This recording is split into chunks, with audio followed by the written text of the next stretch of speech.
Fala pessoal, sejam todos bem-vindos a mais um podcast dos Projetos 123. Hoje eu estou recebendo meu amigo David aqui no nosso podcast.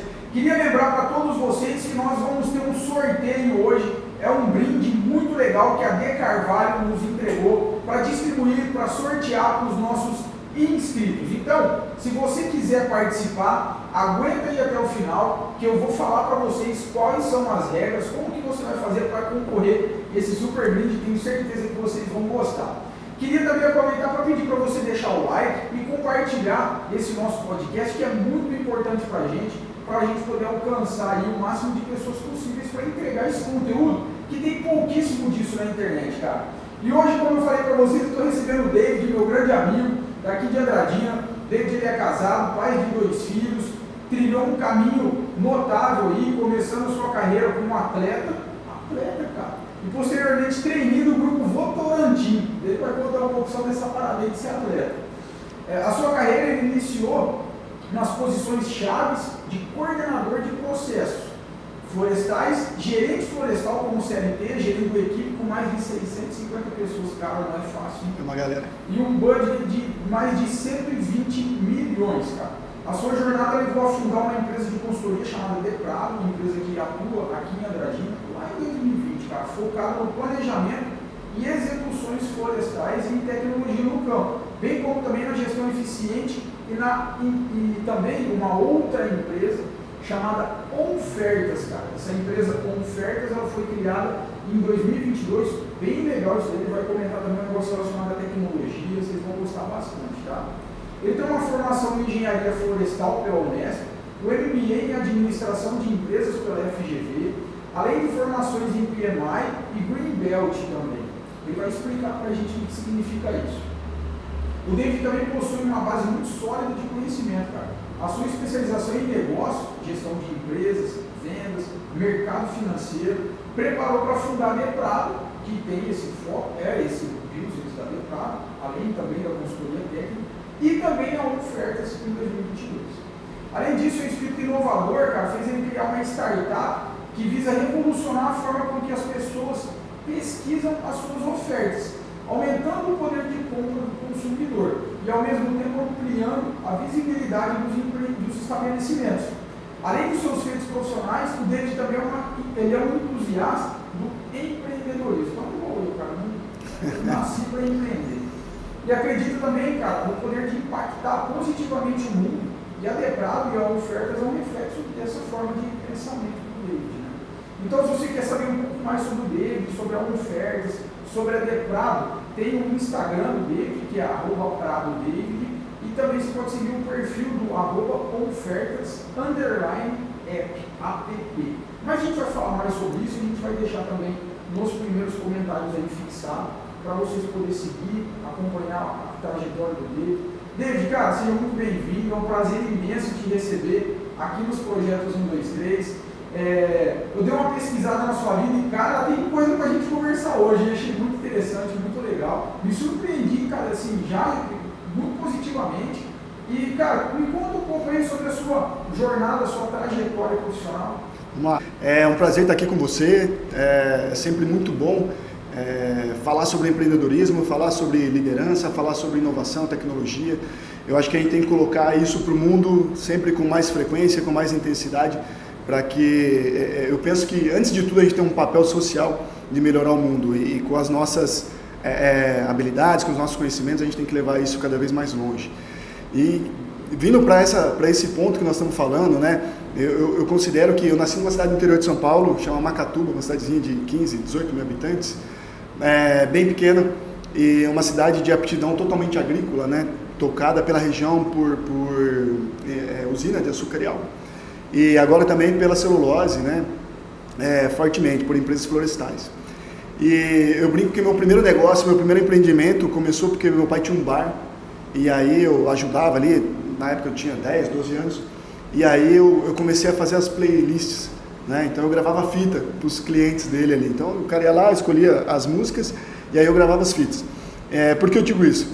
Porque podia ter inventado naquela época o Spotify, hein? Então, tá vendo, perdi esse ponto. Mas o que era muito legal, então eu gravava as fitas e aí o pessoal me pagava por isso, ou teoricamente me pagava por isso. E aí, então, às vezes eu gravava fita e aí o cara não me pagava. E aí meu pai falou assim, ó, o dinheiro de hoje, ele vale menos do que amanhã. Então, da forma simples dele, ele estava me ensinando o que significava os juros, o que significava o princípio de um negócio, que é gerar valor e gerar dinheiro. Então, eu comecei a gravar cada vez mais, e aí eu até deixava de cobrar os clientes, porque eu falava, o mês que vem já vale mais, esse dinheiro está em caixa. E aí a gente aprende uma lição poderosa, né, que é, o dinheiro não aceita desaforo.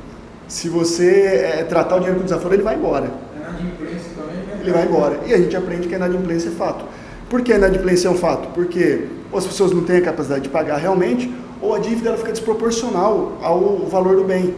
Então, se uma fita, por exemplo, que custava R$5, eu deixava lá 4 meses sem receber, eu ia cobrar R$10 do cara, eu ia falar, mas uma fita não vale R$10. Não importa que era 5 meses atrás, 4 meses atrás. Então, acho que essa foi uma grande lição poderosa sobre negócio. E é óbvio que esse negócio quebrou, e daí pra frente a gente segue, e aí a gente mudou de cidade, morei em Lençóis Paulista, e morando em Lençóis eu tive a oportunidade de ser um jogador de vôlei, né? Me considero assim naquela etapa da minha vida. Então eu trabalhei com vôlei muitos anos, né? Como atleta mesmo, como um jogador. Isso me trouxe a oportunidade de estudar no COC como bolsista, então não paguei colégio particular, né? Tive esse privilégio de estudar em função da bolsa no esporte. E aí entra um segundo ponto extremamente importante, que é o quê?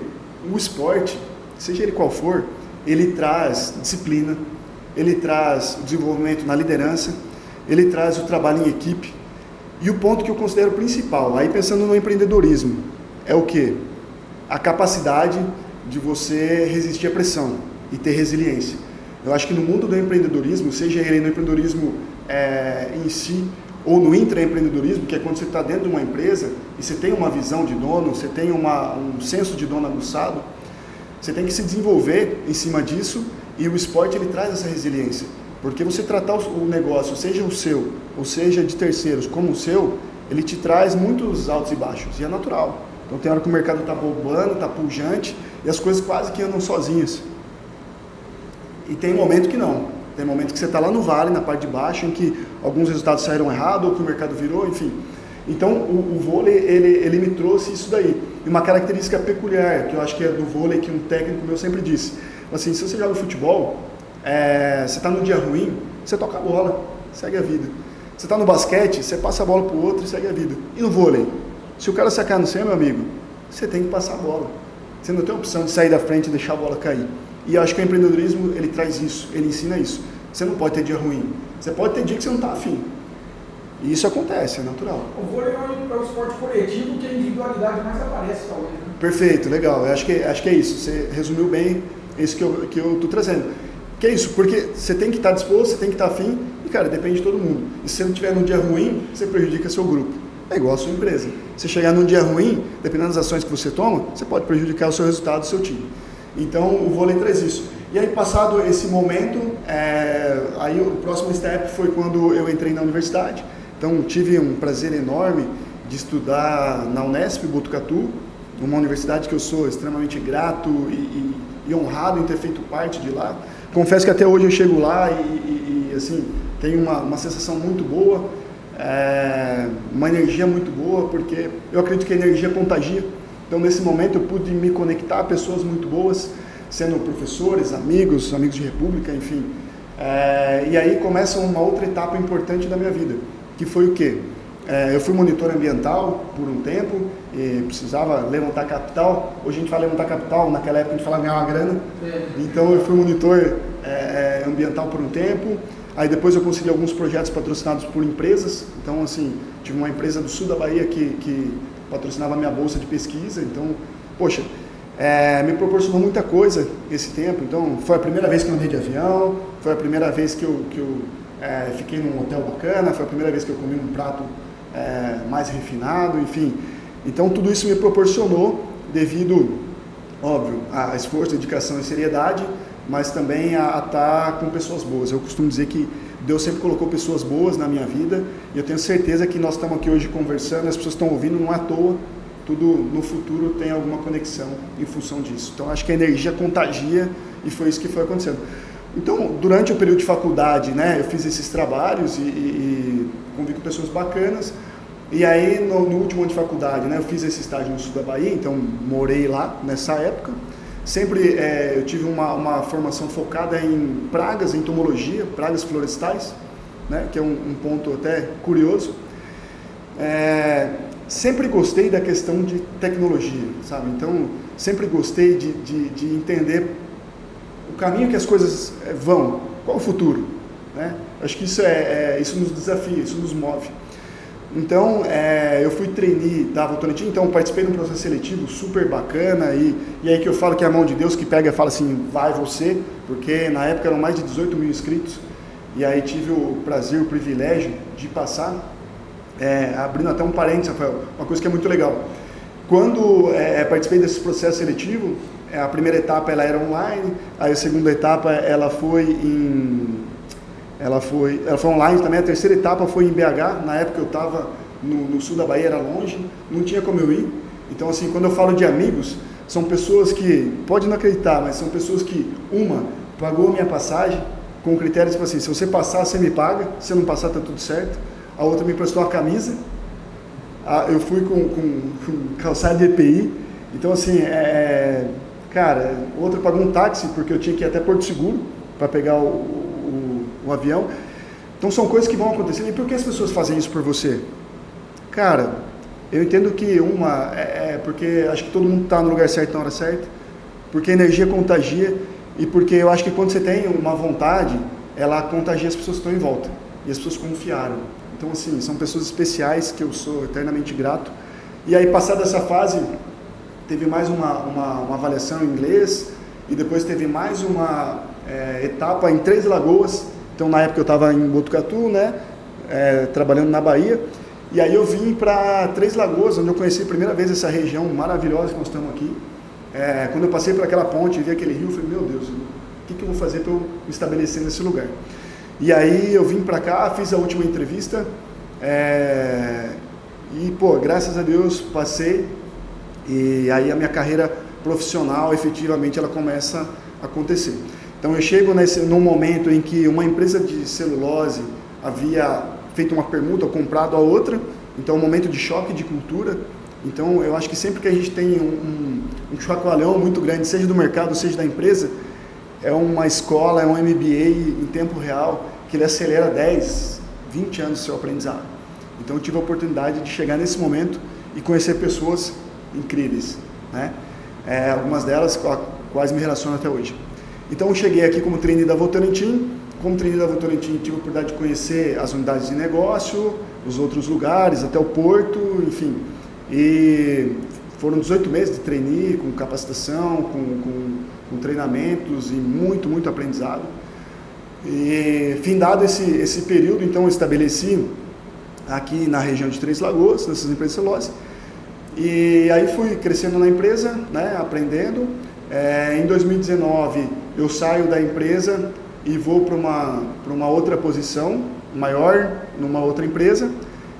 Depois eu saio por um problema de saúde familiar, e é onde eu fundo o meu negócio, a Deprado, uma empresa de consultoria e gestão, focada sempre em resultado, em resolver a vida das pessoas. Quem me conhece já me ouviu falar, o meu maior ponto é fazer as pessoas ganharem dinheiro. Eu acho que o mundo ele tem que ser compartilhado, né? Salomão compartilhava muitas coisas, não só o conhecimento. Isso fez com que as coisas crescessem muito. Então, compartilho muito dessa teoria. Todos os meus negócios são de parceria, são compartilhados para que todos ganhem e que os negócios cresçam. Então, construí essa empresa Deprado, focado nisso, e aí depois eu venho com ofertas, que é uma outra concepção de tecnologia e tudo mais, que faz você comprar barato, permite que você tenha um monte de ofertas na palma da sua mão. Então, pensou em comprar, pensou em ofertas, isso é um fato. Você comentou sobre eu faço as pessoas ganhar dinheiro. Acho que esse é o grande objetivo de todo negócio, né? De toda transação comercial ou de todo tipo de contratação, ele tem esse grande objetivo. É claro que o meio vai mudar talvez. Então, por exemplo, eu também costumo dizer isso. projetos 1, 2, 3, o meu objetivo não é ensinar o cara a fazer projeto de agricultura de precisão. E aí talvez a pessoa fale, você está louco, professor? Não, realmente o objetivo é fazer o cara ganhar dinheiro. Seja o cara que quer abrir empresa, seja o cara que quer trabalhar de colaborador, seja o proprietário rural, que é uma grana. Qual que é o meio? Através dos projetos de agricultura de precisão, a gente alcança esse objetivo. E pelo que você comentou, e também pelo que eu conheço já da Deprado, eu entendo que esse é o grande objetivo da Deprado, né? É trazer retorno financeiro. Perfeito. E através, qual o meio? Através de uma boa gestão e de um bom acompanhamento técnico. É isso, Rafael. E quando a gente traz a questão da agricultura de precisão, é um ponto importante. E aí, as pessoas, o empreendedor, o funcionário, o colaborador, ele tem que entender que não é uma tendência, é uma realidade. A tecnologia, a agricultura de precisão, ou silvicultura de precisão, é uma realidade, que quem não está inserido hoje, ele está ficando para trás. E dependendo o distanciamento que você está ficando para trás, é muito difícil recuperar, né? Por que eu digo isso? Em 2009, 2010, a gente começou a testar os tratores autônomos. Não autônomos totalmente, porque as manobras, que até hoje está assim, no caso da silvicultura, da floresta, elas precisam do operador fazer a manobra. Mas a partir do momento que ele coloca na linha, o trator conduz sozinho. Até me lembro que na época, um dos desafios nossos foi assim, poxa, a gente queria, porque qual que é o objetivo? Você tem um ativo. Quando você tem um ativo, você tem que tirar o máximo de proveito daquele ativo, da sua máquina, né? Então, no caso da silvicultura, a gente sempre teve uma cultura errada, na minha opinião, de que a gente tem que trabalhar o turno durante o dia e tudo mais. Só que hoje um trator agrícola custa 600, 700 mil reais. Ele tem que rodar 24 horas. E essas tecnologias da agricultura de precisão, principalmente, elas possibilitam e favorecem a gente trabalhar 24 horas por dia. A cana de açúcar é a mesma coisa, principalmente você sempre trabalhou 24 horas, mas você tinha um gap muito grande de produtividade no período iluminado e no período sem luz natural, né? Perfeito. E a agricultura de precisão, especialmente o área de projetos, ele veio para conseguir diminuir esse gap, não, claro, que elevando a produtividade no período sem sol, né? No período noturno. A provocação que eu sempre fiz é assim, eu acho que no período noturno a produtividade ela tem que ser maior do que no período diurno, por dois motivos. Primeiro, o foco vai ser onde você quer que ele esteja. Então você vai iluminar para frente onde o foco tem que acontecer do trabalho. Segundo, não se costuma fazer manutenção preventiva durante a noite. Então quer dizer, você tem uma eficiência operacional muito maior durante a noite. Porque a disponibilidade mecânica sua à noite é 100%, a não ser que você tenha uma quebra, uma corretiva e tal, é outra história. Mas pensando como estratégia, então à noite não se faz manutenção. À noite o foco é produzir. Então qual o desafio que a gente tinha lá atrás? Era o quê? O cara não dormia enquanto o trator pegasse um tiro muito longo durante a noite, que ele não dormisse dentro do trator, né? Então de tempos em tempos ele tinha que tocar na tela do computador de bordo para o trator não parar. Se ele não fizesse isso, o trator parava. Por quê? Para a segurança do colaborador, né? Então, em 2009, 2010, a gente começou a trabalhar esse tema. E esse tema veio evoluindo, até que chegou um ponto em 2000 posso errar um ano para trás, um ano para frente, mas em 2017, mais ou menos, 2017, 2018, que a gente operava a silvicultura em 3 turnos, com equipe mecanizada e com equipe manual. Por isso que eu digo a questão do foco. Quando a gente colocou algumas máquinas florestais com uma iluminação adequada, com um mapeamento de risco adequado e tudo mais, e com foco onde a operação tem que acontecer, cara, isso foi disruptivo, porque a gente conseguiu produzir muito mais e otimizar esse recurso e quebrar, de certa forma, esse paradigma de que a operação de silvicultura, ou a operação do pequeno produtor, ela tem que ser 8 horas. Não, a operação ela tem que otimizar o seu recurso, dentro dos parâmetros de segurança, dos parâmetros de produtividade. Então, eu acho que o grande desafio, e aí que a Deprado atua muito forte, é o quê? É entender quais são os números que você tem que perseguir, e depois te ajudar a ajustar as velas para atingir aquele resultado. Legal. Eu lembro também lá no comecinho, quando a gente começa no planejamento de precisão, os NP, tinha uma certa resistência em relação à parte da operação, principalmente dos operadores ali, né? Acho que talvez se sentindo um pouco menos necessário, talvez, mas de forma errada, porque eu acho que eles são muito mais necessários agora, mas enfim. E aí a gente sentia muita resistência. Então, muitas pessoas querendo que a agricultura de precisão, principalmente a parte de projetos, travasse Porque como era muito novo, ainda tinha aquela fantasia de que, não, isso aí não vai pegar, isso aí não vai dar certo, sabe? E eu lembro que tinha um coordenador, cara, o Roberto, ele falava assim, a agrotempo não vai acontecer. A pergunta é se é você que vai fazer acontecer ou se vai ser outra pessoa. Perfeito. Mas não vai acontecer, né? E hoje ainda existe, em um número muito menor, mas existe alguns produtores rurais que ainda resiste um pouco a essa tendência de mudança. Acho que um pouco por questão de comodidade, né? Meu avô fez assim, meu pai fez assim, deu dinheiro, deu certo, eu vou continuar fazendo assim. Ponto que ele não está se ligando muito é que a competição está aumentando bastante. A margem está cada vez se estreitando mais, então está se transformando em algo mais detalhado. Né? E a agricultura de precisão ela vem justamente nesse ponto mais detalhista, onde você consegue aplicar seus insumos de forma variável. Então você imagina, antigamente você precisava pegar seu talhão e aplicar calcário de forma linear. E agora você consegue variar, só que essa variação já não é mais feita por blocos. Agora é feita a cada 20 metros, e você consegue alterar a quantidade que você está fazendo essa pulverização. Né?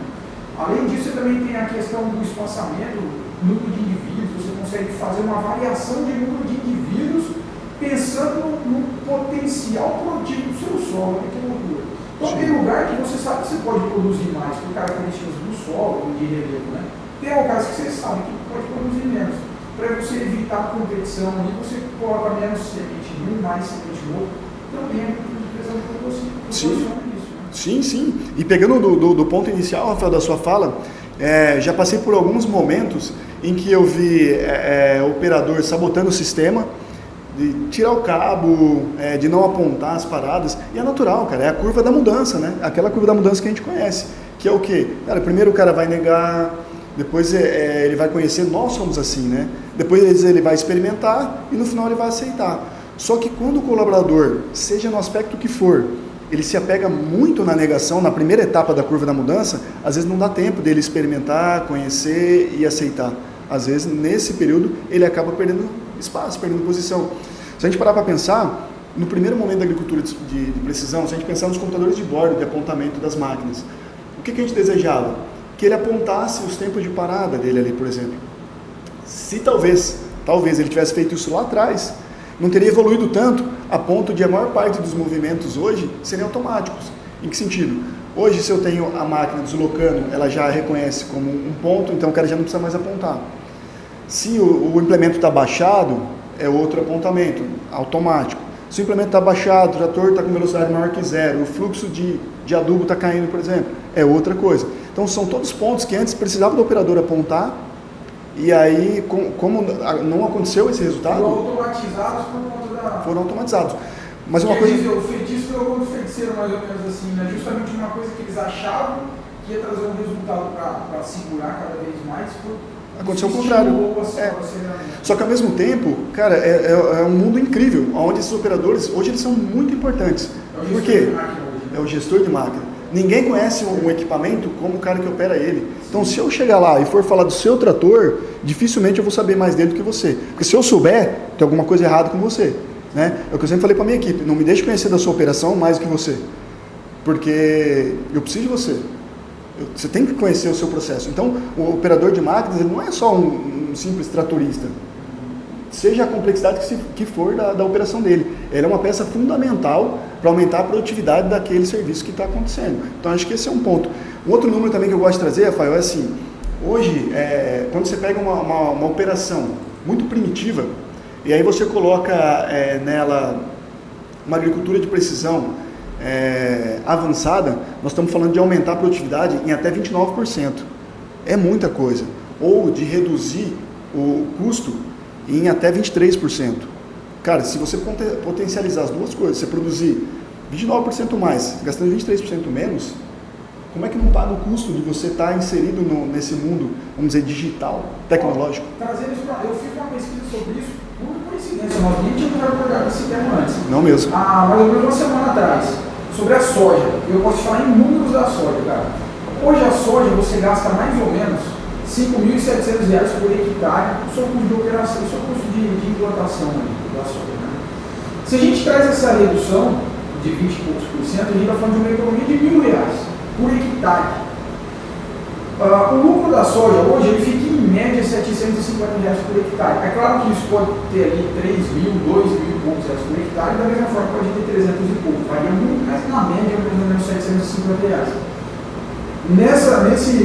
Nessa melhoria de produtividade, a gente está falando de 29% aproximadamente, a gente está falando de R$250. Se você leva isso para uma propriedade de 1.000 hectares, que a gente pode considerar uma propriedade média no estado do Mato Grosso, propriedade de 1.000 hectares, plantado soja, a economia de R$1.000 por hectare está falando de R$1 milhão em uma operação. Em uma safra, em um ciclo de cultura. Se a gente fala num incremento de produtividade de R$250 por hectare, a gente está falando de 250 mil no bolso do proprietário rural. Quais os investimentos que eles têm que fazer? Para pensar. Hoje, um produtor de 1.000 hectares, chance é que ele já tem um trator com GPS.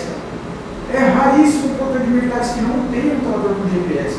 Chance é que ele precisa fazer os projetos de linha e talvez trazer a parte da gestão para dentro da propriedade dele.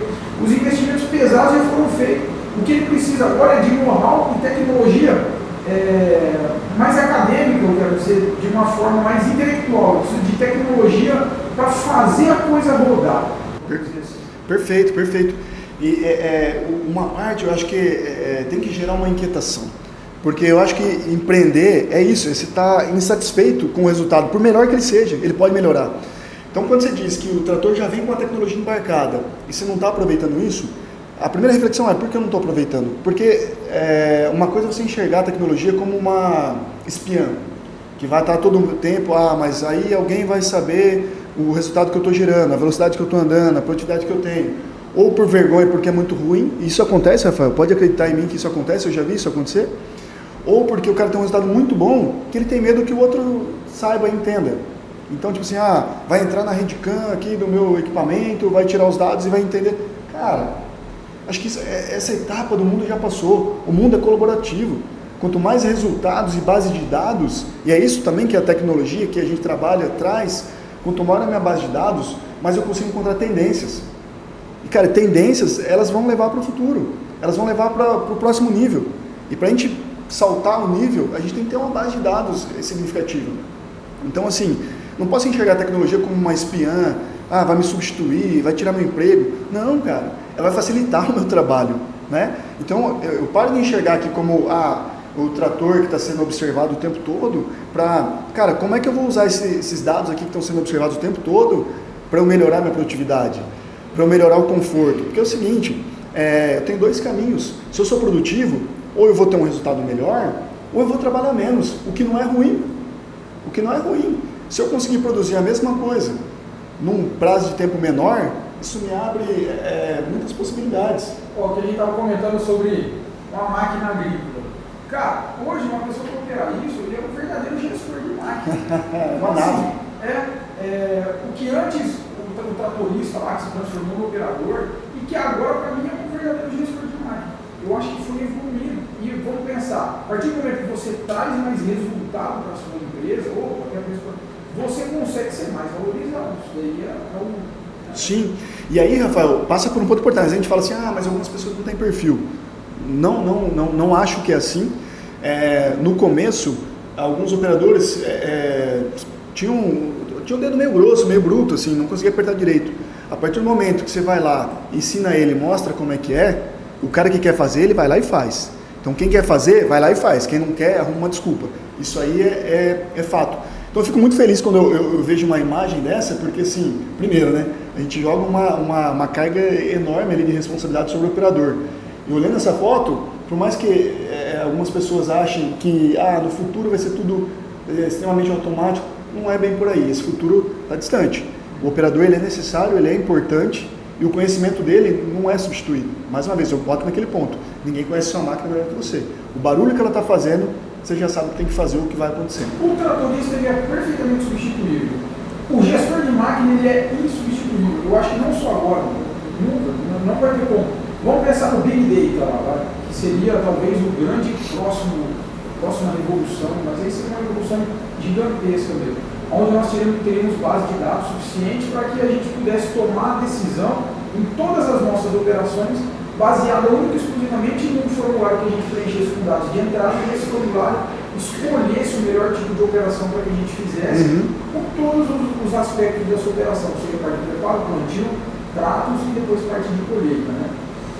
Ainda assim, nesse ponto, vai ter que ter um cara dentro do trator para entender a hora que esse trator está sobreaquecendo, a hora que ele está aplicando, a hora que está o melhor rendimento, a hora que está o pior rendimento, o que dá para ser feito para melhorar. E eu consigo enxergar até muito mais outros profissionais no momento de crescimento muito forte assim, da tecnologia, de automação, efetivamente, até outros profissionais com maior risco do que propriamente o gestor de máquina. Eu acho que o gestor de máquina ele é extremamente fundamental. Perfeito. E aí, se você me permite, Rafael, a gente entra num tema importante que é formação de pessoas. Né? Então, hoje, qual que é um desafio que a gente tem no campo? Que os clientes, às vezes não, né? Quase todos eles me questionam e lamentam. Cara, eu não consigo trazer gente para as operações de campo florestais. Nós estamos numa semana, cara, em que a previsão é bater 40 graus, né? Então, realmente é um desafio. Só que a gente sai daquela posição em que o colaborador era só, ia lá, trabalhava e ia embora e acabou. Não, cara, nós estamos falando de uma época de conectividade, de uma geração que não fica sem conectividade. Então, se eu simplesmente quiser pegar um jovem, ele de 20 anos, e colocar ele no campo para fazer uma operação manual, que ele vai ficar o dia inteiro sem acesso à internet, que ele vai ficar o dia inteiro sem acesso à informação, sem a rede social. Cara, é difícil atrair o jovem. Aí você fala assim, tá, mas nós estamos num país em que a infraestrutura ainda está muito aquém do que deveria, é fato, conhecido. Nós estamos numa região, vamos afunilar um pouquinho aqui, e que é mais complexo ainda, porque a nossa região de infraestrutura é muito fraca ainda. Por que é fraca? Porque você vai em qualquer lugar e não tem internet. Tudo bem. Cara, em 2017, mais ou menos, nós tivemos um instituto em Campinas para ver como eles formavam o que a gente chama de rede mesh, mas é uma rede 4G na época, já tinha, privativa, fechada, em que era de uso mais militar, em que você colocava as suas bases, as suas torres, você formava a sua internet 4G com um ponto conectado a outro lugar. Por que eu estou dizendo isso? Mas então você quer que o cara trabalhe no campo acessando o celular? Não, porque isso envolve risco de segurança. Mas na hora do almoço, por que ele não pode se conectar?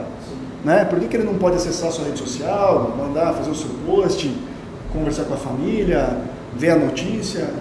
Então assim, não solamente porque as pessoas não querem vir para o seu negócio no campo, dê condições para que a geração atual esteja adaptada a essa realidade. Estou dando um exemplo, mas são vários outros. Por outro lado, hoje a gente proporciona para o trabalhador florestal, rural, uma condição inimaginável há 30 anos atrás. 30 anos atrás eu não estava nessa área ainda, tá? Mas eu escuto as histórias. Que é o que, Rafael? Cara, a comida na temperatura correta, entre o tempo de cocção e a realização da refeição, uma área de vivência com descanso adequado, com banco, com banheiro, tudo como tem que ser. E tem que ser daí para melhor, a gente tem que melhorar a condição. Mas não adianta só a gente querer trazer as pessoas, seja por salário, ou seja por... Não, ela tem que ter um desafio palpável, ela tem que ter uma condição que traga ela para uma boa opção. Porque senão a gente está competindo com um setor, por exemplo, de construção civil, em que o trabalho vamos dizer assim, é similar, só que, cara, ele está conectado. E conexão e tempo é o segredo da vida moderna. Não dá para imaginar perder tempo desconectado ou olhando para cima. E hoje quando a gente fala isso, fala assim, não, mas você está falando do jovem que mora no grande centro. Não é, cara. Todo mundo quer estar conectado. Todo mundo quer olhar ali o seu influencer preferido, a sua matéria preferida, o seu podcast preferido. Todo mundo quer ouvir, quer estar ali, entendeu? Então eu acho que no campo a gente tem que criar condições para isso. Uma bela reflexão. Realmente, quando eu cheguei a pegar essa transição de melhores condições, não que antes também fosse extremamente rico, até porque onde nós estamos de infraestrutura não é tão bom, mas tem outros aspectos que aqui já é melhor do que o restante do Brasil, onde eles tiveram condições de trabalho, né? Sim. Só uma observação, Rafael, desculpe te interromper. Quando eu digo infraestrutura, é infraestrutura de comunicação, tá? Sim. O resto eu acho que nós estamos melhor, igual ou melhor ao resto do Brasil. Só a questão de comunicação, nesse sentido. Perfeito. E quando eu peguei essa transição foi realmente um galope, assim, sabe? Veio a galope mesmo, várias melhorias nas condições de trabalho, principalmente rurais. Os rurais, que usualmente chama dentro das agroindústrias, né? E realmente teve um bom salto. E acho que talvez a gente esteja na iminência do próximo, né? Eu acredito que sim, seja pelas condições, seja pela tecnologia, seja ela agricultura de precisão, ou seja ela a inteligência artificial, que é o próximo passo. Eu acho que tudo isso tem que estar sempre muito conectado e caminhando junto. E eu penso também que o ser humano, ele é movido a desafios, mas a desafios reais. Então, sempre que montava um time, e aí, eu tenho um orgulho danado dos times que a gente trabalhou junto e construiu, porque uma coisa que conecta muito é um objetivo comum, né? Então, a gente sempre deixava muito claro, né? Como estabelecer uma meta? Eu gosto daquela música do Engenheiros do Havaí, que fala nem tão longe que eu não possa ver, nem tão perto que eu possa tocar. A meta ela tem que estar nesse limiar que seja palpável, mas que seja difícil. E quando a gente pensa no trabalho no campo, ele tem que estar conectado com isso. O trabalhador rural ele tem que montar no ônibus de manhã, sabendo o que ele tem que produzir, para ele voltar para casa e saber que ele teve sucesso naquele dia. Quando eu digo trabalhador rural, é o cara da tecnologia, seja quem for. Nós temos que sair de casa sabendo o que é a grande coisa daquele dia. Tem um livro que chama A Única Coisa, super legal. Ele fala o seguinte: você acabou de acordar, né? Você planejou o seu dia. Qual é a única coisa que você não pode deixar de fazer hoje? Você tem que ter isso muito claro, porque muitas coisas podem acontecer ao longo do seu dia. Mas você tem que saber a única coisa que é aquela que vai fazer o seu resultado acontecer. E ela tem que acontecer. Então, na formação de time, eu acho que a gente contrata muito perfil e depois a gente desenvolve. Porque o perfil é mais difícil você desenvolver.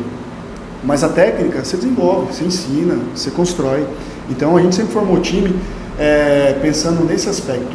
E aí, uma coisa que eu tenho comigo é assim: todo mundo é foda em alguma coisa. Se você não é foda no que você faz, ou você está fazendo a coisa errada, ou você não está dando o seu máximo. Por que eu digo isso? Se você parar para pensar, cada um tem uma aptidão, tem um gosto. E quando você faz aquilo que você é apto a fazer, que você gosta de fazer, você faz bem feito, você vai se sobressair. Seja no seu negócio, no seu empreendimento, seja dentro da sua empresa. Vai ser aquele cara que o cara fala assim: busca o Sarante, que nesse aspecto aí ele é imbatível. Por quê? Você faz o que você gosta, você dá seu máximo, você vai para cima daquilo. Mas não está dando resultado. Você deve estar fazendo a coisa errada. Porque a hora que você achar a sua única coisa, a sua coisa que te motiva, que te faz acordar de manhã pilhado e tal, e fazer acontecer, cara, você vai ser o melhor no mundo naquilo. Então isso eu acredito. Eu acho que o papel do gestor, do líder, é conseguir fazer com que as pessoas, encontrar as pessoas e encaixar ela no melhor lugar para ela. E aí a gente tem que combater aquele desafio que é montar uma equipe igual você. Não pode ser. Não pode ser. E é uma tendência natural. Cara, é muito mais fácil. Porque se eu olho para o cara, ele vai entender o que eu estou falando no meu olhar. Ele vai entender. Isso é muito mais fácil. Só que essa falta de diversidade, ela não traz ideias, ela não oxigena. Você vai ter resultados bons, consistentes, mas eles não são... ele não te traz para o próximo nível, né? Então, assim, para você pular para o próximo nível, você precisa de algumas pessoas integrantes ali. E aí, quando eu digo diversidade, cara, diversidade de pensamento, diversidade de sexo, diversidade de raça, diversidade de conhecimento, de tudo mais. Então, isso que a gente sempre buscou para montar um time campeão, um time vitorioso, que faz todo sentido. E aí, quando a gente pensa, mas agricultura de precisão, ou tecnologia, então eu preciso de alguém que seja focado em tecnologia. Não, eu preciso ter aquele cara que vai olhar e vai falar assim, não o cara que vai negar ou jogar contra, isso não, isso aí, essa energia ruim a gente tem que tirar do time, né? Então, a pessoa não faz porque ela não sabe, porque ela não pode ou porque ela não quer. Isso eu aprendi com a primeira lição de liderança que eu tive. Então, se ela não pode, eu tenho que dar condição. Se ela não sabe, eu tenho que ensinar. Agora, se ela não quer, eu tenho que tirar do time e dar espaço para outra chegar e fazer acontecer. Então, por que eu digo isso? Porque a gente tem pessoas que quando você coloca elas no posto certo, ela vai. E só que você tem que ter aquele cara também que é o racional, que no momento de criação ali, que tudo pode, tudo está acontecendo, é aquele cara que pisa no freio e fala assim, mas tudo bem, isso aqui é legal, não sei o quê, mas e se acontecer isso? E aí todo mundo para e fala, esse ponto é relevante, é importante, como que nós vamos tratar ele? E aí a gente usa ferramentas como FEME e tudo mais para você prever o erro e corrigir, prever o erro e corrigir. Então essas pessoas, elas são importantes, para trazer o pé na terra ali e fazer a coisa acontecer. Então a diversidade, cara, ela é incrível, ela é mais do que nunca atual e necessária. Se a gente quer ter um resultado e pular para o próximo nível, a diversidade é um ponto que não pode passar batido. Ainda nesse tópico, em relação à formação dos nossos profissionais, eu enxergo, eu estava dando até uma lida em alguns grupos de influências que estavam falando sobre esse tema. As universidades hoje elas estão, será que formando aquele colaborador que as empresas estão esperando? O segundo ponto é, com a chegada de muitas tecnologias, o trabalho que antes a gente meio que aprendia de forma cultural. Então imagina que antigamente, quando a gente ia cuidar de uma horta, a gente sabia o que fazer para cuidar de uma horta. É pegar a enxada, capinar no meio, é jogar o nosso adubo e depois regar. Então a gente tem isso culturalmente bem estabelecido. Com essa nova tecnologia que agora, ao invés de eu ir lá, capinar, jogar, irrigar, agora eu preciso ir lá no CLP, configurar esse CLP, apertar um botão. Claro que isso ainda é de forma embrionária, mas já começando. Sim, sim. Então essa já não é mais algo intuitivo, porque agora ou se tem técnico ou você precisa treinar. Antes, intuitivamente, a pessoa conseguia meio que entender alguma coisa. Essa mesmo é um grande desafio, uma grande barreira. Eu acho que é um grande desafio por dois motivos. Primeiro, as coisas não são tão intuitivas, e segundo, às vezes na outra ponta, o cara acha que é apertar o botão e está tudo resolvido. Mas se ele não souber o impacto que tem ele não apertar o botão, ou ele apertar no momento errado, ou ele apertar com muita força, ou ele não entender, o que eu quero trazer é ele não entender a relevância daquela atribuição dele, ou ele vai fazer de uma forma leviana, né, e provavelmente não vai ter o resultado, ou ele vai com o tempo, principalmente nas gerações mais jovens, ele vai, como se diz, ele vai ficar de saco cheio. Eu só venho aqui e aperto um botão. Cara, mas ele tem que entender o tamanho da importância de apertar aquele botão. Porque se não fosse importante, pode ter certeza que seria uma outra forma de fazer. Então, isso que você traz é extremamente importante. As coisas não necessariamente são tão intuitivas. E o desafio que a gente tem quando a gente desenvolve um aplicativo, então vou falar agora aqui do OnFerts, por exemplo, é criar uma interface em que fique fácil para o usuário, para ele usar, e que ele aperte um botão que vai induzir a outra, sem ele ter que, não é pensar muito, mas sem ele ter que se preocupar, porque é um caminho natural. E hoje isso que você está trazendo é extremamente importante. Nós temos gerações diferentes, com conexões diferentes. Então, às vezes você tem uma geração Z, que entrou no mercado há pouco tempo, sendo gerida por uma geração X, que um não entende a forma de pensar do outro. E, cara, esse aqui foi criado de uma forma totalmente diferente dessa outra geração.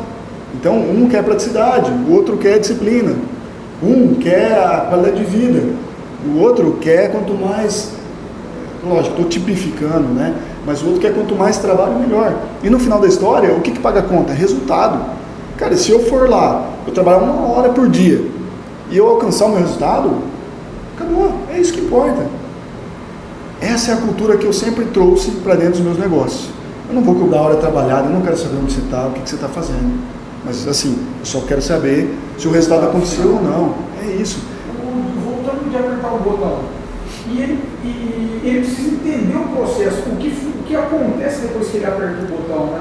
Qual sistema é disparado, até porque, veja bem, você comentou aqui há um tempo atrás agora, sim, sobre a melhoria contínua, ela vai vir através de uma diversidade de time, para que você consiga, e também ela vai vir a partir do momento o cara que está lá no final da ponta, ele tem pelo menos um entendimento intermediário, ou pelo menos mínimo do processo, a ponto de que ele consiga chegar para o superior dele e trazer o primeiro problema, porque o primeiro problema vai estourar a mão dele sempre, né? Sim. E é claro que você vai ter um supervisor sempre de olho ali, mas se a ponta do processo entende o problema, logo de cara, quando aquele problema acontece, ele já comunica bilhões economizados com a procrastinação desse problema para frente, né? Perfeito. E se a gente fizer uma analogia, Rafael, se a gente pensar hoje qual que é a profissão mais perigosa do mundo, não sei se você sabe, mas é o astronauta.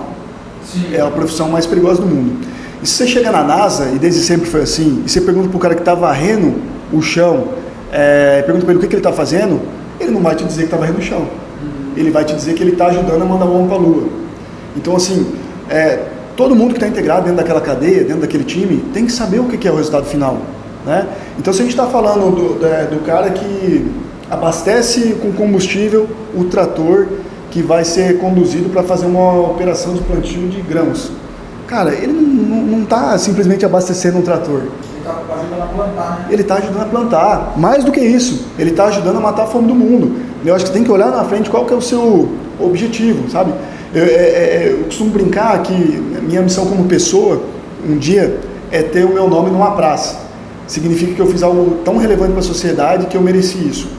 Então, a gente sempre tem que enxergar a contribuição que a gente está gerando para o mundo daquele trabalho. Então, se simplesmente eu achar que eu estou só abastecendo, eu estou só apertando o botão e não entender o meu papel na cadeia como um todo, não é só na próxima etapa, não podemos olhar de forma míope. Então, quando a gente olha que, não, cara, eu estou ajudando a produzir a soja, vou trazer aqui para a floresta. Então, se uma floresta normal nessa região, ela vai produzir 40, 42 metros cúbicos por hectare ano, cara, o que eu vou fazer enquanto o cara que está abastecendo a máquina, ou enquanto o cara que está selecionando a muda para o plantio, ou enquanto o cara que está traçando as linhas lá no escritório, as linhas para botar dentro do bordo do trator, o que eu vou fazer para que dê mais que 42? Porque se der 42, eu atingi o resultado, vamos dizer assim, eu sou mediano. Se der mais que 42, aí eu posso dizer que eu sou bom. Aí eu posso dizer que eu fiz um trabalho diferenciado. Então, como é que eu vou me sentir, né? E o desafio do gestor, do líder, da liderança, é conectar todo mundo a esse objetivo comum. Então, por isso que quando eu falei lá atrás, que na formação do time, o desafio é você botar todo mundo com a mesma visão, é nesse sentido. Óbvio que você tem objetivos intermediários, você tem metas intermediárias, né? Então você tem lá seus indicadores de controle, seus itens de verificação, mas qual que é o objetivo comum que nos move para o mesmo caminho? E aí isso tem que estar claro, o que pode ser feito, e tem que estar claro o que não pode ser feito. E essa regra de compliance da meta, ela tem que ser muito clara para todo mundo. Daí eu tenho certeza, e aí te afirmo com toda a propriedade, que o resultado vai ser atingido. Desde que ele seja factível, óbvio, né? Eu penso comigo que, se você quer um resultado, vai lá e busca, vai lá e faz. Não terceirize para ninguém a responsabilidade dele. Hoje, quando a gente olha na internet, é muito fácil você criar conexões, você demonstrar interesse nos assuntos, e você conseguir resultados. Por que eu digo isso? Cara, eu estou na rede social, no LinkedIn principalmente, eu recebo alguns contatos, né, de estudante e tudo mais, conexões, e é super legal ajudar. Só que se eu pensar que todo ano está formando, quantos alunos estão sendo formados em engenharia florestal, em agronomia, né, nessas áreas afins, quantas conexões eu tenho a respeito disso? Algumas, e deveriam ser milhares. Quando eu digo são pessoas envolvidas, e a gente se conversa, a gente almoça, a gente janta junto, né, com essas pessoas, e a dor é a mesma, nós queremos as pessoas. Então assim, cara, fui atleta, quando que você colocava um jogador para dentro do campo? Quando ele ficava ali, ou ele era muito bom, então ele tinha que estar ali dentro, ou ele ficava ali, bota eu, deixa eu jogar, essa bola eu matava ela, bota eu, chega uma hora que ela fala assim, porra, vai, e aí você vai lá e dá o seu melhor, e você vai conseguir. Então você tem que se apresentar para jogar, cara, né? E aí, Rafael, só abrindo um parênteses, né? Um colaborador que é um grande amigo até hoje, um dia chegou em mim e falou assim, a nossa área era dividida em regiões, ele chegou em mim e falou assim, cara, eu tô um pouco incomodado, tô com pouco serviço, e eu queria um desafio maior, e eu acredito que o desafio nos move, sempre deixei isso muito claro, né? E aí eu falei, certeza? Ele falou, certeza, tá bom. E aí eu tirei ele de uma regional de, vamos dizer assim, de baixa complexidade, cada uma tem sua complexidade, mas de baixa complexidade, coloquei na de maior complexidade. E aí que eu digo, quando você entra numa zona de conflito e sai totalmente da sua zona de conforto, você faz um MBA que você se desenvolve 10 anos em um ano. E é fato. E aí até hoje ele fala, rapaz, aquela vez você me botou na roubada, hein? Eu falei, hoje, o que você é? Hoje eu estou numa supervisão, num cargo tal. E ele entende que aquele step, aquele degrau, foi importante para ele chegar onde ele está hoje. Que talvez se ele tivesse ficado naquela zona de conforto, talvez não teria acontecido. Então a gente tem que buscar, cara, a gente tem que se apresentar, a gente tem que querer jogar o jogo. Então a oportunidade vai aparecer. Você tem que estar com o bilhete na mão, porque o trem vai passar, e você não pode perder. Não digo que vai passar uma vez só, não acredito na grande chance da vida, não. Eu acho que sempre as oportunidades elas vão acontecer, mas sempre você tem que estar pronto, cara. Tem que estar pronto, porque cada uma é um step que você pula. E para fechar esse ponto, eu gosto muito do Falcone. E o Falcone ele traz um negócio que assim, cada ser humano ele tem uma capacidade de aprendizado limitada por dia. Então, um dia que você não aprendeu nada, você não vai conseguir recuperar aquele dia. É um dia que você perdeu da sua vida. Então, eu trago isso para mim. E sempre faço essa reflexão de dormir. Cara, o que eu aprendi hoje? O que foi relevante? Se eu não aprendi nada, puta, eu perdi isso lá na frente. Aí você pode falar assim, porra, mas eu tenho 60 anos, nunca pensei assim, agora comecei a pensar, fiquei mal, porque, pô, né, poderia ter aprendido muito mais. Cara, sempre é tempo. Sempre é tempo. Cara, o dono do McDonald's, ele encontrou sucesso financeiro com mais de 60 anos. Do KFC também. Então para com essa história de, eu tô velho, eu tô no lugar errado, a internet quebrou essas barreiras, cara. Todo mundo tem chance praticamente igual. Desde que você queira, desde que você corra atrás e tudo mais. Então antes era caro fazer isso, aquilo outro, aprender isso, aquilo. Cara, hoje tem muito conhecimento de graça, hoje tem muita oportunidade de graça. Legal. E agora, o que fiquei curioso sobre o seu aplicativo, o Ofertas. Na verdade, você tem 2 aplicativos, né? Explana um pouquinho mais sobre eles, cara. O que eles fazem efetivamente? Qual que é o business? Como que foi o desenvolvimento? O Ofertas ele nasce num momento de pandemia. Então, assim, nós tínhamos o desejo de aumentar o poder de compra das pessoas. As pessoas não podiam sair para comprar, não podiam sair para ver ofertas, enfim, né? Nós vivemos isso recentemente, ainda é muito fresco na nossa memória. Já está difícil sair para comprar. Imagina um cara que saía para poder pesquisar preço, quer dizer... Era impossível. Então, nessa impossibilidade, nesse desafio, nós criamos essa empresa, o Ofertas. Então, qual que é o objetivo principal? Olhando o cliente, o consumidor, é o cliente que vai encontrar no mesmo lugar todas as ofertas que estão disponíveis, né? As melhores ofertas, dá para ele a certeza que ele está fazendo a melhor compra, até porque se o fornecedor não está anunciando ofertas, ele está por fora. É o que eu acabei de comentar, no agro, a mesma coisa é no tech, né? Então se eu ainda estou focando uma estratégia no papel, estou focando em mandar um negocinho no WhatsApp, cara, eu estou ficando para trás. Se você está ficando para trás, já sei que você é menos competitivo, só tem o melhor preço. É isso. Então o Ofertas ele traz a oportunidade de você chegar mais longe. Então você exponencializa o seu campo de anúncios, muito mais gente vai enxergar a sua oferta, consequentemente muito mais pessoas vão vir até o seu estabelecimento e vão comprar. Isso que é o desafio, né, que a gente resolve. Além de tudo isso, então a gente tem um mapa onde tem as pessoas que estão inseridas, a gente tem inteligência artificial inserida, onde vai vir para você as suas preferências, e uma coisa que é super legal é que as pessoas vão ser notificadas assim que uma oferta acaba de acontecer, porque as grandes ofertas, os grandes preços, eles não têm estoque elevado, eles duram pouco, então você tem que correr, tem que baixar o aplicativo e usar, porque ele vai te notificar em tempo real. Então, se você tem um estabelecimento e você foi lá e fez um anúncio, vai notificar para mim. Eu vou conseguir olhar, vou chegar lá e vou comprar. E não dá tempo de uma oferta muito quente, 30%, 40%, 50% de desconto, de ficar esperando, amanhã eu vou lá ver. A sorte de estar no lugar, pesquisar o preço para você comprar realmente. E uma coisa que eu acredito muito, Rafael, é que uma das coisas que a gente tem mais valor hoje não é só o seu dinheiro, é o seu tempo. Então, a gente está falando até agora do trabalhador. Então, para o trabalhador conseguir otimizar o recurso que ele tem, o salário, não significa que ele vai gastar menos, significa que com o mesmo dinheiro ele pode comprar mais. Essa é a proposta que a gente vem trazer e resolver. Então, poxa, você trabalhou o dia inteiro, a dona de casa ralou o dia inteiro, com um monte de agenda dentro de casa e tudo mais. Você vai chegar à noite, você vai correr os mercados, os estabelecimentos, os pets e as conveniências, para você saber onde é que está barato, onde que está a carne mais barata, vou pegar os panfletinhos, vou olhar, vou riscar. Não dá tempo. Ou assim, não, já tem uma versão mais sofisticada que manda um panfleto como se fosse impresso, mas digital no WhatsApp. Aí você vai abrir de 10 estabelecimentos. Não, assim, esse tempo já foi, cara. Agora nós vivemos na era do ofertas. Você coloca o produto que você está buscando também. Você consegue pesquisar. Você busca por produto, busca por empreendimento. Isso aí. Você consegue ver dentro do empreendimento o que tem, você consegue ver o produto, você consegue seguir o seu estabelecimento preferido para você receber a notificação mesmo que estiver fora do raio de alcance. Então, cara, é um negócio super legal. E aí no Ofertas você tem o Forest também. Isso. Aí, dentro do Deprado, nós temos uma solução de sobrevivência de floresta. Aí, para você que está focado aí, tem vamos dizer assim, uma plantação, né? Focado, eu digo floresta, mas é focado em qualquer agronegócio que você queira medir a sobrevivência.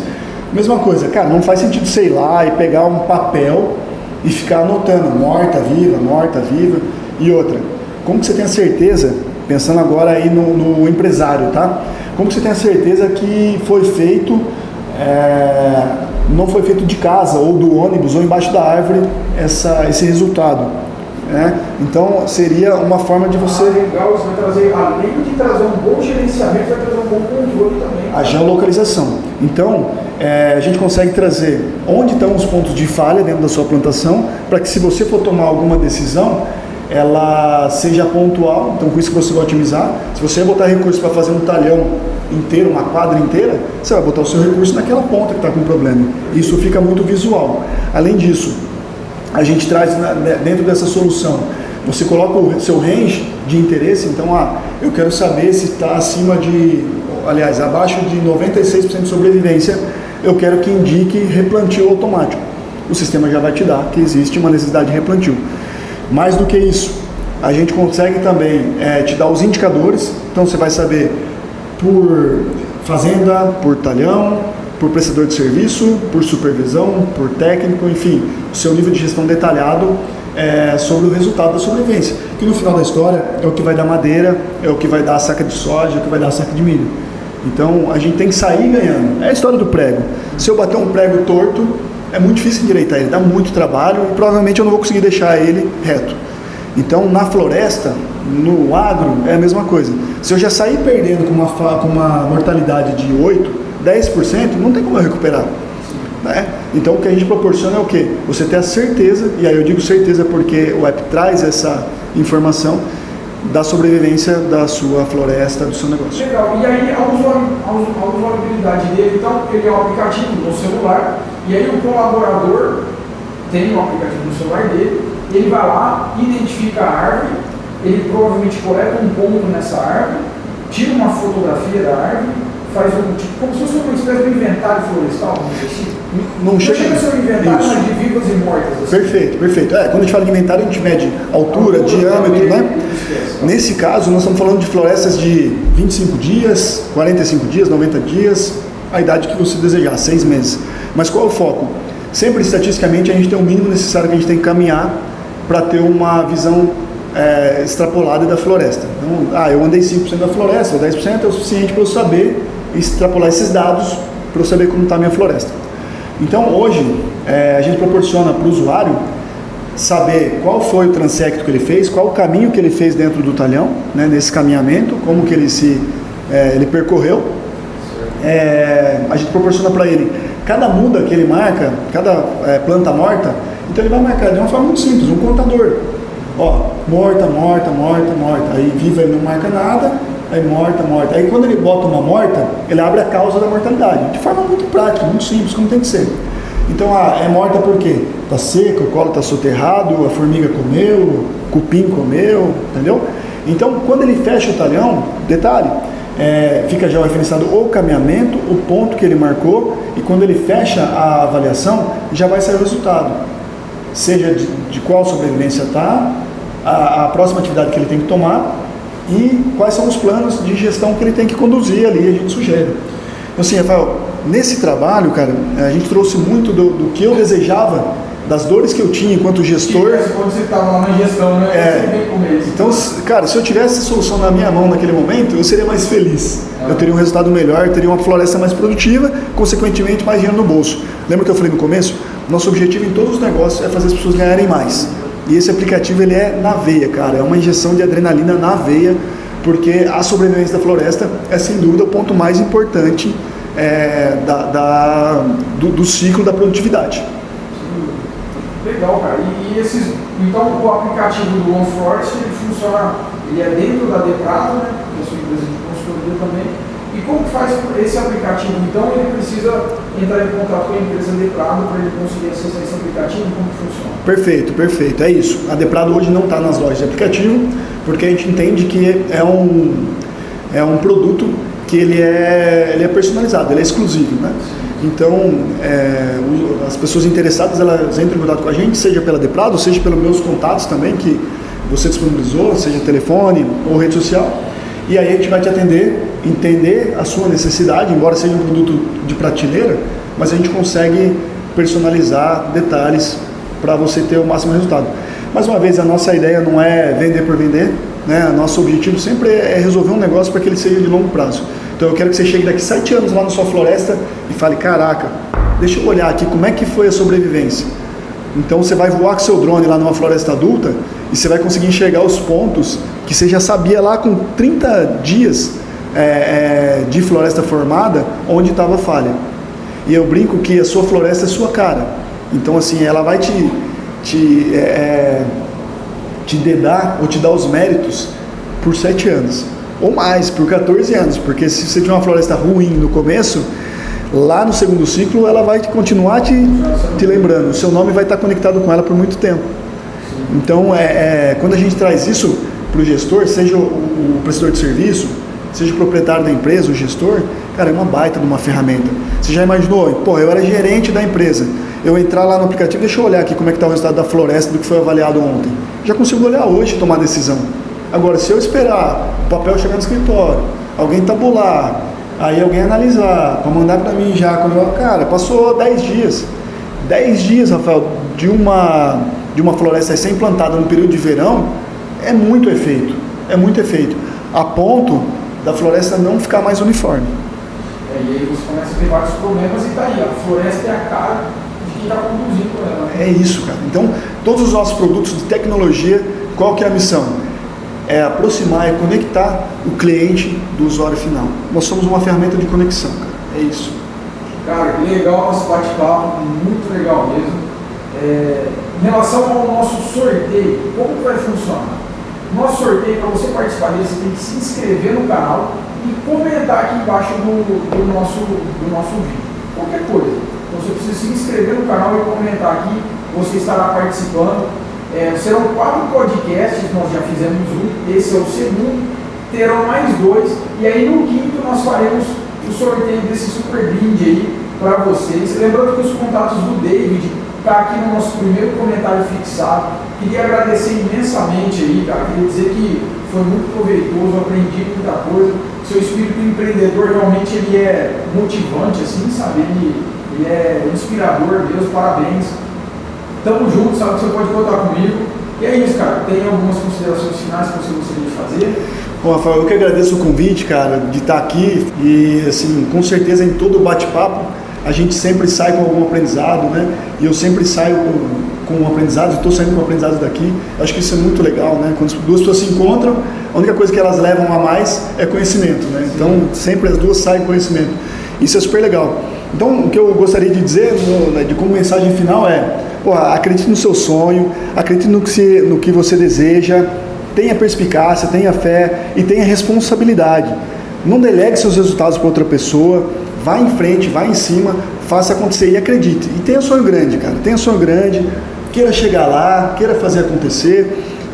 Hoje o mundo ele é mais igualitário com relação às possibilidades. Pode parecer um pouco controverso isso, mas cara, a internet foi um grande ponto, um grande avanço que chega disruptivamente, assim como a inteligência artificial e tudo mais. Esteja atento aos grandes pontos, esteja atento às oportunidades de tecnologia. Eu estou muito ligado nisso, eu gosto muito disso. Eu tive mês passado em Floripa, cara, minha cabeça explodiu de tanta coisa nova, fiquei uma semana lá, só trabalhando com essa questão de tecnologia, desenvolvendo, aprendendo, fazendo conexões. Então, tem que estar ligado, você tem que ver onde é que você quer chegar e entender onde é que você está. Aí você desenha o caminho. Se você não sabe onde é que você quer chegar ou onde você está, é muito difícil você desenhar o caminho. E vou te falar, o caminho é o mais gostoso, cara. O caminho é o mais gostoso. Lógico que quando você chegar, você já vai ter um outro ponto onde você quer chegar, onde você quer avançar, mas o caminho é mais gostoso. Faça ele da melhor forma possível, faça ele ser agradável, cara. E tenha em mente que assim, nós estamos aqui para melhorar a vida das pessoas. Não queira ganhar sozinho, não. Compartilhe o ganho, cara. Divide. Legal. É assim, cara. Vamos fazer um mundo melhor junto aí. É isso aí. David, valeu, cara. Valeu, Fael. Obrigado. Valeu, Um abraço. valeu, pessoal.